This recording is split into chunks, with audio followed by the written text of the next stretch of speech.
Hai hello, salam sejahtera Malaysia. Selamat datang ke channel Fels Lifestyle.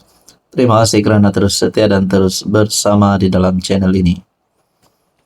Tuan-tuan dan puan-puan, saudara-saudara yang saya amat hormati semua. Seperti yang kita tahu, kejutan selepas pilihan raya umum ke-15 yang lepas, di mana Pakatan Harapan dan Barisan Nasional akhirnya bergabung membentuk kerajaan.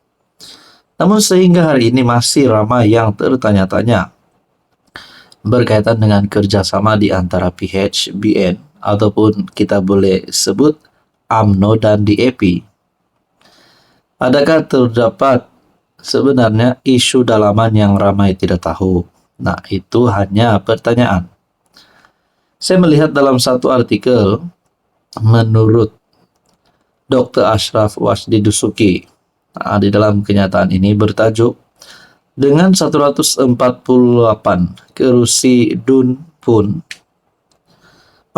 dengan 148 kerusi pun, DAP tidak boleh pindah hak Melayu Islam. Pindaan perlembagaan yang boleh memasukkan kepentingan hak Melayu dan Bumiputra di negara ini tidak mungkin boleh dilakukan, sekalipun jika DAP mempunyai 148 kerusi di parlimen, kata Setiausaha Agung UMNO Ashraf Wasdi Dusuki. Saya tertanya-tanya kenapa tiba-tiba ditimbulkan walaupun sehingga DAP memperoleh 148 kerusi parlimen. Adakah perkara ini boleh menjadi kenyataan? Tegasnya, sebarang pindaan perlembagaan membabitkan kedudukan Islam dan Melayu Bumiputra, yaitu perkara 3 dan 153, perlu mendapat perkenan Majlis Raja-Raja Melayu. Ashraf berkata demikian melalui wawancara siri #2 Bongkar Fitnah Islam Terancam yang dimuat naik di FB.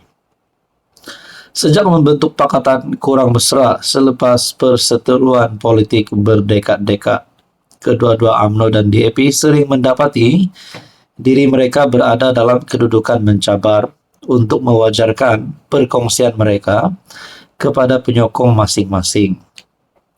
Kerjasama yang tidak pernah berlaku sebelum ini lahir berikutan keputusan pilihan raya yang berbelah bagi pada PRU 2022 yang menyaksikan tidak ada sebarang gabungan yang menikmati majoriti yang jelas. Agenda negara sekuler DAP dan slogan Malaysian Malaysia sering digunakan untuk mencetuskan ketakutan di kalangan pengundi Melayu Islam, taktik yang digunakan UMNO sendiri pada masa lalu. Sebaliknya, DAP telah sekian lama menuduh UMNO mempromosikan ketaksuban kaum dan agama serta meningkatkan permusuhan antara kedua-dua parti. Apakah mungkin berlakunya pindaan perlembagaan?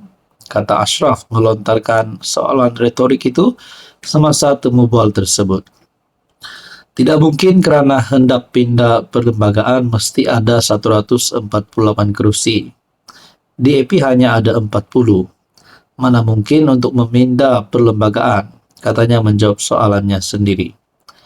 Jadi saudara-saudara yang saya hormati, tuan-tuan dan puan, saya tidak tahu kalau ada isu di antara UMNO dan DAP hari ini. Tapi adakah perkara ini boleh dibangkitkan pada masa-masa akan datang? Lebih-lebih lagi, bagi mendepani pilihan raya umum ke-16. Nah, saudara-saudara, mungkinkah kalau DAP tidak lagi mahu bersama dengan UMNO di dalam kerajaan, mereka akan keluar kerajaan, mereka akan keluar PH. Dan begitu juga sebaliknya UMNO, sekiranya mereka tidak lagi mahu bersama-sama dengan DAP, adakah mereka akan keluar daripada pakatan ataupun daripada kerajaan perpaduan? Ini mungkin menjadi pertanyaan daripada sesetengah penonton hari ini. Saudara-saudara, menurut Anda, apa pandangan dan komen Anda? Hai hello, salam sejahtera Malaysia. Selamat datang ke channel Fels Lifestyle. Terima kasih kerana terus setia dan terus bersama di dalam channel ini. Setelah kita pernah mendengar berkaitan dengan rombakan kabinet, mungkin juga kita pernah dengar keluhan-keluhan daripada netizen. Lebih-lebih lagi di media sosial, di Facebook, di YouTube, di TikTok mungkin ada yang berkata, pecat menteri ini, tukar menteri ini, dan sebagainya. Mungkin itu adalah suara-suara daripada netizen. Namun, semuanya ini bukan semudah yang dibayangkan. Bukan kita lihat menteri itu tidak bekerja terus boleh dipecat. Semua ini ada penilaian daripada pihak-pihak berwajib daripada kepimpinan kerajaan. Jadi saudara-saudara, ada satu persoalan. Rombakan kabinet pada bulan Desember kerana apa? Artikel daripada Harapan Daily bertarik 23 April. Saya tertanya-tanya, adakah Anwar Ibrahim akan membuat rombakan semula?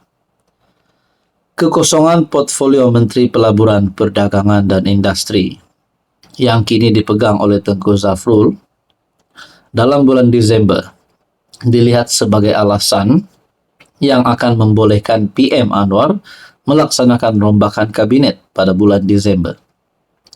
Fellow Kanan Nusantara Academy for Strategic Research Azmi Hasan berkata, kuota untuk jawatan ini wajar kekal dengan UMNO untuk mengekalkan keharmonian di dalam kerajaan perpaduan. Justru itu, Azmi percaya MP Titi Wangsa Datuk Seri Johari Abdul Ghani ialah calon paling sesuai untuk menggantikan Zafrul. Makna kata Zafrul mungkin diarah oleh pihak ini supaya berundur diri. Nah, sebelum ini pun kita sudah menerima cerita ataupun menerima persoalan. Adakah Tengku Zafrul boleh menyertai PKR selepas ini? Adakah kalau jawatan beliau, tempo beliau sebagai Menteri MITI tidak diteruskan, beliau akan bertindak keluar daripada UMNO ataupun fokus kepada benda yang lain? Benda yang lain contohnya, beliau juga, Tengku Zafrul, disebut-sebut untuk menjadi Presiden BAM kalau saya tak silap. Nah, berbalik kepada jawatan Menteri MITI dan berbalik kepada rombakan kabinet pada bulan Desember, adakah sebenarnya bukan saja Tengku Zafrul yang patut digugurkan ataupun selepas beliau tamat temponya sebagai menteri, beliau akan digantikan, ataupun mungkin ada platform-platform kementerian yang lain juga akan digantikan. Sebelum ini pun kita pernah dengar menggesa Anwar untuk melepaskan jawatan Menteri Keuangan. Ada juga berkata tidak mahu Mat Sabu jadi Menteri Pertanian dan sebagainya. Jadi beberapa nama menteri yang disebut. Tapi sebenarnya kita nantikan saja. Kita nantikan adakah ada menteri yang bakal digugurkan, ataupun persoalan paling utama adalah adakah rombakan kabinet akan dilakukan pada bulan Desember ini. Menurut Anda, apa komen Anda?